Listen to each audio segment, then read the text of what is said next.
Imagine being told who you can love, what you can believe, and even which thoughts are safe to think. Imagine growing up in a world where questioning is a sin, where stepping outside the lines means losing everything and everyone you've ever known. This isn't a fictional nightmare. This is the reality for millions of Jehovah's Witnesses. On the surface, they seem like a peaceful, faith-driven community, kind, polite, always knocking on doors with their message. But behind that carefully controlled image lies something much darker, a system designed not just to guide faith, but to control lives. They tell you Armageddon is near, that only they have the truth, that your only hope is complete obedience. They forbid birthdays, holidays, even friendships outside their circle. A child who once laughed and played with classmates learns early, the world is dangerous, outsiders are unclean. And if you ever dare to leave, you don't just lose your religion, you lose your family, your friends, your identity. You become a ghost, alive but invisible, cut off from the ones who once claimed to love you. Why? Why does no one talk about this? Why do so many suffer in silence, afraid to speak the truth? Because what we're about to reveal was never meant to be known. Stay with me, because once you see the full picture, you'll never forget it. To understand Jehovah's Witnesses, you have to go back to a time when one man's obsession with the end of the world set the foundation for something far more powerful than he ever imagined. His name was Charles Taze Russell, a man who believed he had unlocked a divine secret, the exact date when the world would end. He gathered followers, preached urgency, and told them that the end was imminent. At first in 1878, then in 1881, then 1914. Each time, he was wrong. But instead of losing faith, his followers became more devoted. That's the thing about fear. It doesn't fade easily. When the world didn't end, they didn't walk away. Instead, they doubled down. The movement evolved, becoming more structured, more controlled. The leaders at the top, now known as the governing body, learned a powerful lesson. It wasn't about being right. It was about keeping people afraid. And so the teachings shifted. The dates changed. But the control, that only grew stronger. Throughout history, the most powerful ideologies have used the same formula.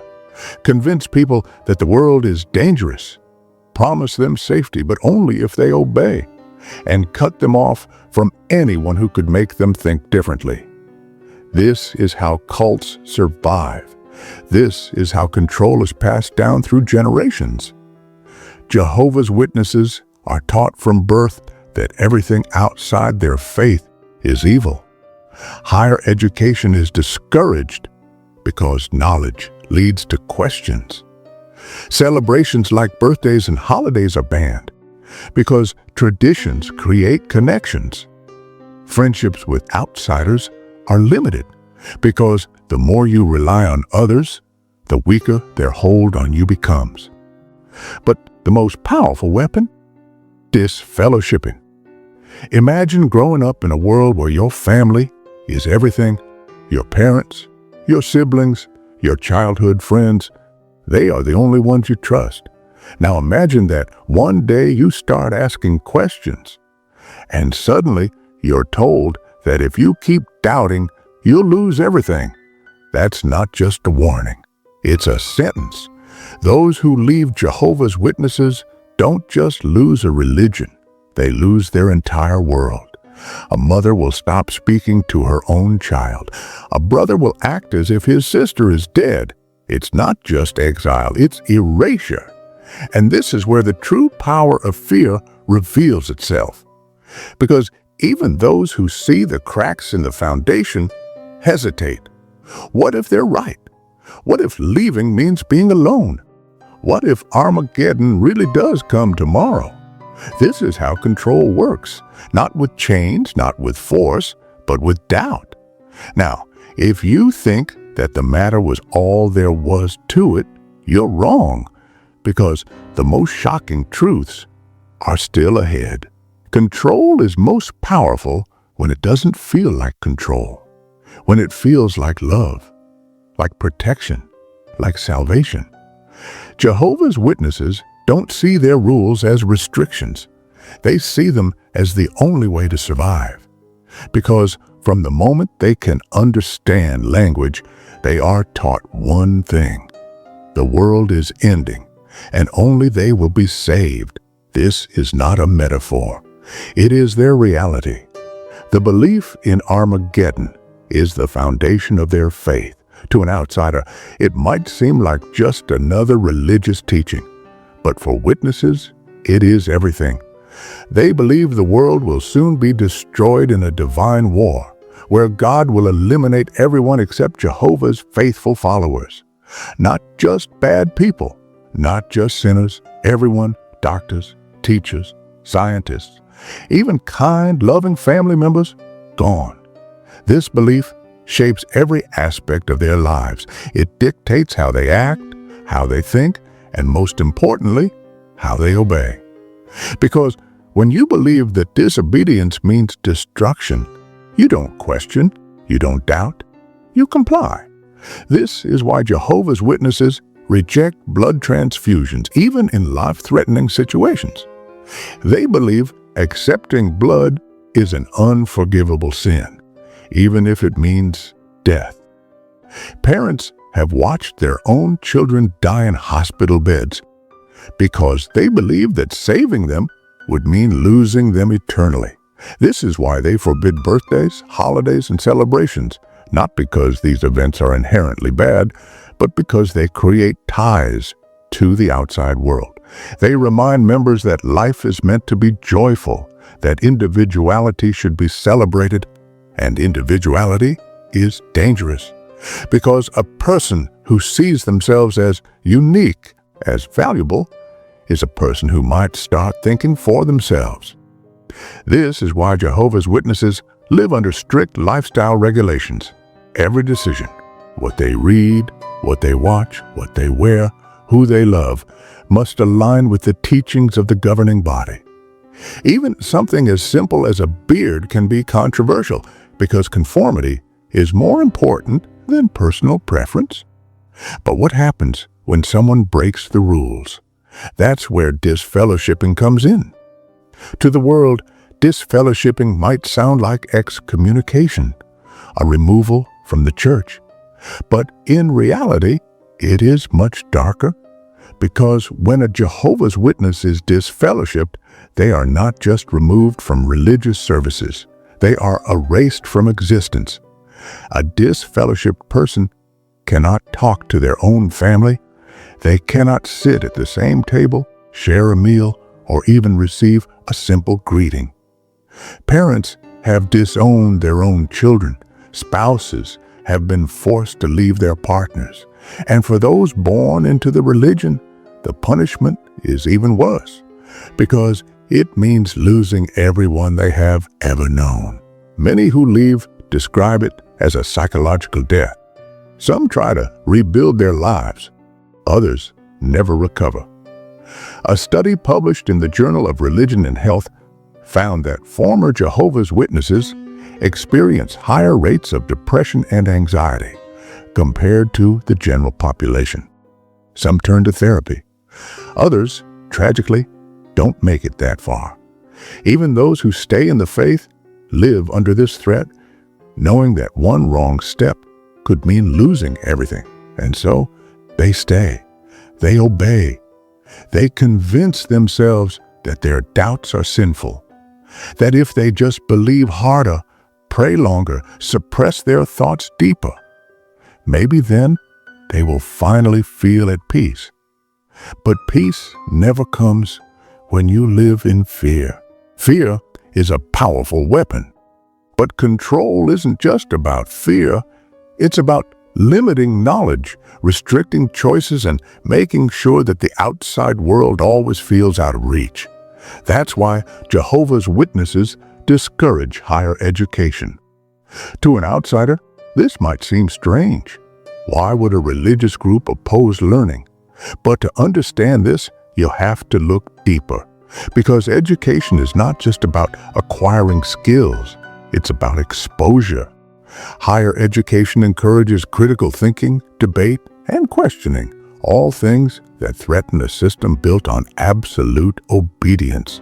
A Jehovah's Witness who goes to college might meet people from different backgrounds, encounter ideas that challenge their beliefs, or worse, start asking questions they were never supposed to ask. The governing body has made its stance clear. University is dangerous. In one of their official videos, they warn young witnesses that higher education leads to spiritual destruction. They claim it fills people with pride, weakens their faith, and pulls them away from Jehovah. Instead, they encourage members to take low-paying jobs that keep them within the community, jobs that ensure dependence on the religion and limited access to outside perspectives. The results? A 2014 Pew Research study found that only 9% of Jehovah's Witnesses in the U.S. pursue a college degree, the lowest of any religious group. Compare that to the general U.S. population, where the rate is 39%. The numbers speak for themselves, and for women, the restrictions go even further. A woman's role in Jehovah's Witnesses is not one of leadership. It is one of submissions. From a young age, girls are taught that their purpose is to be obedient, modest, and supportive of their husbands. They cannot hold positions of authority. They cannot lead prayers if men are present. Their highest calling is to be a faithful wife and mother, serving Jehovah through their household. This gender hierarchy is not just encouraged, it is enforced. Women who challenge it are seen as rebellious. Independent thinking is discouraged. And for those trapped in abusive marriages, the reality is even darker. Because Jehovah's Witnesses believe that divorce is only acceptable in cases of adultery. A woman suffering from emotional or physical abuse is often told to pray harder, be more patient, or focus on being a better wife. Leaving is not an option, and speaking out can have consequences. Research backs this up. Studies have shown that women in highly conservative religious groups are more likely to experience domestic violence, but less likely to report it due to religious pressures. Jehovah's Witnesses are no exception. This brings us to one of the most disturbing truths hidden within this organization: the handling of abuse allegations. Jehovah's Witnesses have a judicial system separate from legal authorities. When a serious accusation arises, including child abuse, it is not automatically reported to the police. Instead, it is handled internally by congregation elders. And here is where the true horror lies. The organization follows what is known as the two-witness rule. This means that for an allegation to be taken seriously, there must be at least 2 eyewitnesses to the crime. Now, think about what this means in the context of child abuse. How many predators commit their crimes in front of witnesses? How many children have suffered in silence because they were told their word wasn't enough? The numbers are staggering. A UK Charity Commission report found that more than 1,006 alleged child sexual abuse cases were recorded within Jehovah's Witness congregations. But authorities were not informed, and it doesn't stop there. In 2018, an Australian Royal Commission investigation revealed that Jehovah's Witnesses disfellowshipped 401 members for child abuse, but not a single case was reported to the police. In 2015, a $35 million lawsuit was filed against the organization for mishandling abuse claims. one of the largest settlements of its kind. Survivors have come forward, revealing how they were pressured to remain silent, discouraged from seeking legal help, and made to feel as though speaking out would bring shame to Jehovah. In some cases, victims were even disfellowshipped for damaging the reputation of the organization. And yet, the world outside knows little of this. Why? Because Jehovah's Witnesses do not allow their members to read or believe negative reports about their faith.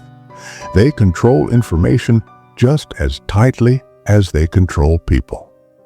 Any news critical of the organization is labeled apostate lies. Members are warned that even listening to outsiders can corrupt their faith. This is not a religion that allows questions.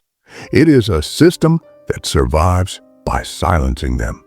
But what happens when someone breaks free? When they leave behind everything they've ever known? That's where the battle truly begins. Now, we'll uncover what life is like after leaving Jehovah's Witnesses. The struggles, the losses, and the fight to rebuild a life in a world they were taught to fear. Because escaping is just the first step. Surviving outside is an entirely different war. For many Jehovah's Witnesses, the chains of control are not just wrapped around their actions. They coil around their very thoughts, shaping how they see the world, how they see themselves. It's not just a religion. It's an invisible prison where fear is the warden. Fear of questioning, fear of isolation, fear of losing everything you've ever known. Disfellowshipping doesn't just sever ties, it shatters souls. It leaves people wandering in a void, exiled from their families, erased from the only community they've ever belonged to. Imagine waking up one day to find that your mother, your father, your siblings, your entire world now treats you like a ghost. And the wounds go deeper than loneliness. Studies show that former Jehovah's Witnesses are significantly more likely to suffer from depression, anxiety, and PTSD. A 2019 study found that those who experience religious shunning are at a 50% higher risk of suicidal thoughts. That's not just a statistic, that's thousands of real people who were told that their only worth came from obedience, that leaving meant they were unworthy of love. And yet, people do leave, thousands every year. Some escape with their sanity intact. Others fight through years of guilt, nightmares, and the ever-present whisper of indoctrination telling them they made the wrong choice.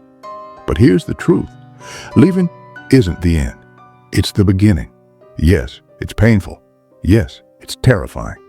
But freedom, true freedom, is worth every scar. Because history has proven one thing: no empire built on control lasts forever. The Watchtower Society has faced over 1,000 lawsuits for covering up abuse. Governments are beginning to investigate their extreme policies. And with the internet, their grip on knowledge, their ability to control the narrative, is slipping. So now, the question isn't if their empire will crumble. The question is when. Will more members wake up, start to question, start to break free? Or will fear keep them locked in place, too afraid to reach for the life that waits beyond the walls? One thing is certain, the truth always finds a way. It has been hidden, twisted, controlled, but not forever. Because once a lie is exposed to the light, it can never return to the shadows. Now, you hold that light. What you do next is up to you. Will you let this knowledge fade, just another video you watched and forgot? Or will you dig deeper, ask the questions they don't want you to ask, and find the truth for yourself? If this resonated with you, if you feel the weight of these words, share this message. Let it reach those who need it. Let it be a lifeline for someone still trapped in silence, still searching for the courage to walk away. And if you're new here, subscribe, because this is just the beginning. There are more truths waiting to be uncovered, more secrets that were never meant to see the light of day. And always remember, truth is hidden in plain sight. Only the seekers will find it.